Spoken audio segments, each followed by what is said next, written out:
ई कंगन ले जाए के अपने मेहरारू के दे तो कोनो फायदा न होए। ई कंगन ले जाए के रविदास के दे दे तबो कोनो फायदा न होए। अगर ई कंगन ले जाए के राजा साहब के दे दे तो काफी पैसा मिली, कुछ न कुछ दे दे, हमारा पेट पर्दा चला जाए। ए भैया ले जाए के कंगन राजा साहब के देला। राजा साहब कंगन ले जाए के रानी के पहना दिहन। रानी देखिन कहीं एक हाथे में कंगन बा, येहू को जोड़वा लगाए तो बड़ा निक रहा। राजा साहब कहे तोहर माथा बिगड़ल है, कहा नहीं अगर तू एक जोड़ ना लगेबा तो हम रहब नहीं, यही घरे में तोहरे महल में मर जाब। जिद कइलिन। तब राजा बेचारू बड़ा चिंता में पड़ गए, कहना चला वही पंडित हाँ वही के बुलाई था। सुबेरे से बुलवाए पंडित जी आयन कहे सरकार अपने पेट के चक्कर में हम गलती बोल दिया, ओके क्षमा कह दा। लेकिन कंगन के दिहे बा बताए सारी बात चल दे। बिरहा में टेरी के भाव लगल भैया।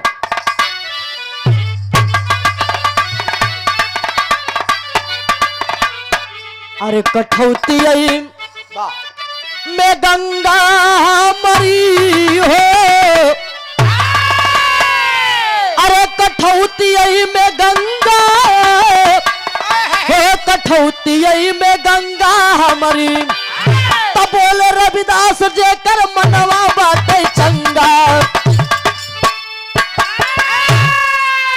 बोले रविदास जेकर मनवा बाटे चंगा, कठौती में गंगा हमारी। राजा साहब अलन दुआरे पर लगलन चिल्लाए, कहलन रविदास कुटिया से बाहर निकलो। रविदास जी कहलन कह रे सुबेरे ही सुबेरे क्या गयल, दौड़ के अला हाथ जोड़ के देखल कहा इधर राजा साहब कौन गलती कैली। राजा साहब हमारे दरवाजे पर ही तो वही न राजा हयन जो हमें भगाए रहन। कहला कि सरकार कौन गलती हो गल, कल गलती बहुत भारी कैला। कल कौन गलती भल, कहीं जनी कंगन बा यही कंगन का जोड़ लगाई दा। रविदास जी कहला अच्छा एक जोड़वे न चाहिए, तो कठौतिया में से जोड़ एक लगा ला। कठौती रहो में पानी रहो, पनिया में का रहो भैया चमड़ा। हाँ तब भयल का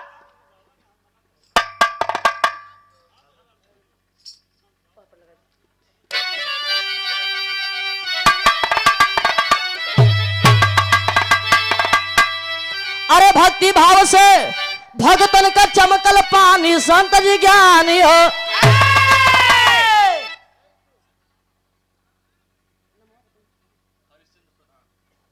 अच्छा श्रीमान हरिश्चंद्र प्रधान जी बेडौल के धरती से, अच्छा बनारस से 151 रुपया पुरस्कार देकर के सम्मान किए। बहुत बहुत आपको प्रणाम।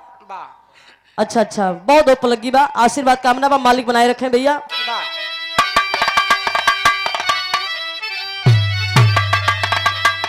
अरे भक्ति भाव के भगतन के चमकल पानी, संत जी ज्ञानी हो। अरे भक्ति भाव के भक्तन के चमकल पानी, संत जी ज्ञानी हो। घर घर में तब गुजर लगी कहानी, संत जी ज्ञानी हो।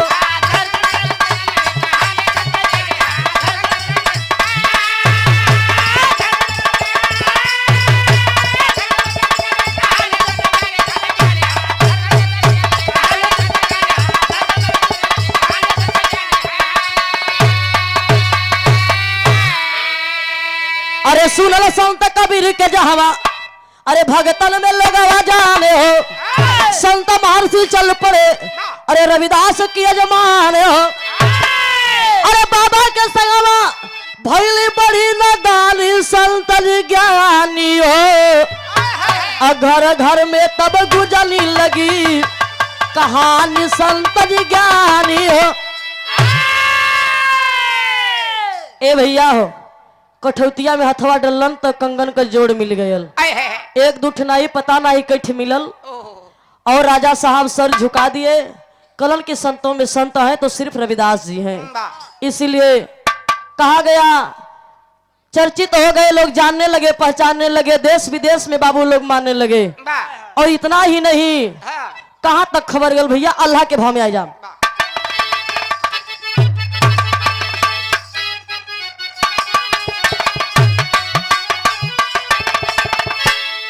अरे भगती और भावना, अरे भगती और भावना महान दुनिया में बाबू।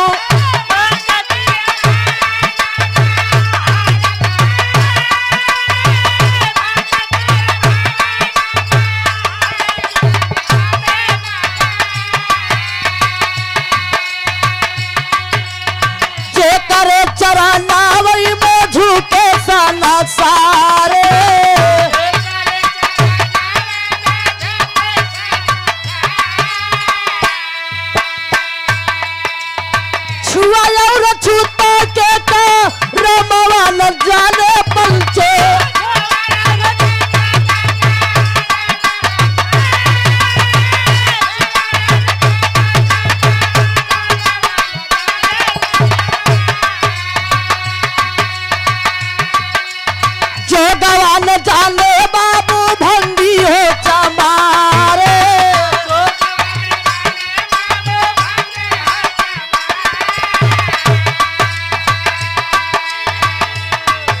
इतना ही नहीं, चित्तौड़ नगर की रहने वाली रानी एवगति को पता चला तो कईल का कहना है।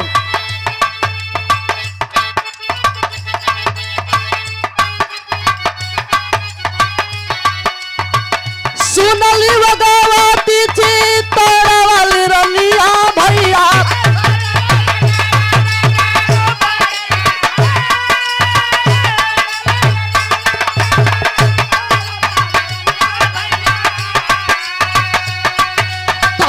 ठलनी आए काया गया बरिया रे।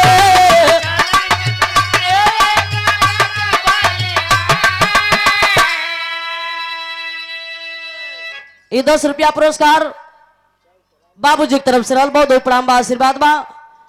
ए भैया हो, रानी कली दरवाजे पर भजन भाव होई, हवन होई, भंडारा होई, और जितना ऋषि मुनि हुआ सबके बुलावल जाई।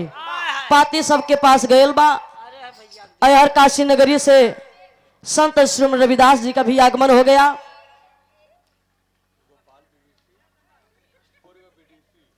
गोपाल बीडीसी पूर्व बीडीसी मरफा से, और ये 50 रुपया पुरस्कार देकर के सम्मान के बहुत बहुत आपके प्रणाम बा।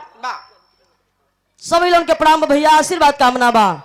लेकिन गौर करेंगे, भंडारा पूजा पाठ भइल बा, पाती लगल बा, जितने बड़े बड़े विद्वान ऋषि मुनि थे, पंडित लोग थे, सभी लोग बैठे हैं। लोग कहला ए भाई जो काशी नगरी से चल के आयल और जाति का चमार हो, साथ में बैठ के भोजन करी तो ठीक नहीं बा। रानी बोली कि ऐसा नहीं होना चाहिए। लेकिन जब केहू के मंजूर नहीं बोल तो रविदास जी के जब कुछ दूरिया पर ले जाए के टाट बिछौलन, खाना रखल गयल, और सबके भोजन परसल गयल बा। और ऋषि मुनि उठाई कि जब पहला कोरे मुहवा में डाले लगल तो पुड़िया पर ध्यान गल, तो पुड़िया पर रविदास जी का मूर्ति गढ़ल बा। खनवा में देखल, निचवा ओहू में देखात बा, पनियों में देखात हो, बगल देखल कहे का हो, तोहरों में देखाता, सब में वह दिखाता। कहला ए भाई रविदास जी उतना दुरिया बैठल हुआ, लेकिन उनकर महिमा इतना अपार बा कि हर जगह नहीं दिखात हुआ। सभी लोग बाबू सर को झुका करके प्रणाम किए और मान लिया कि संतों में संत रविदास जी हैं। तो कहना है खड़ी के भाव में,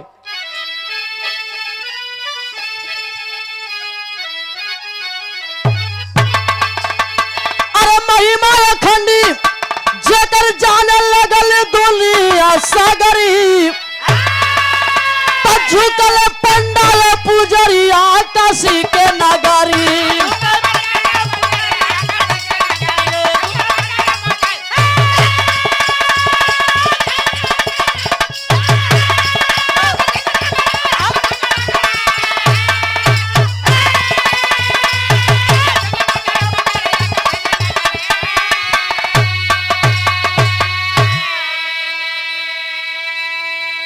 राणा बीर सिकंदर लोधी अरे हार गए अजमा के, गिरे सभी दास भक्त के, अरे चरणों में तबला के।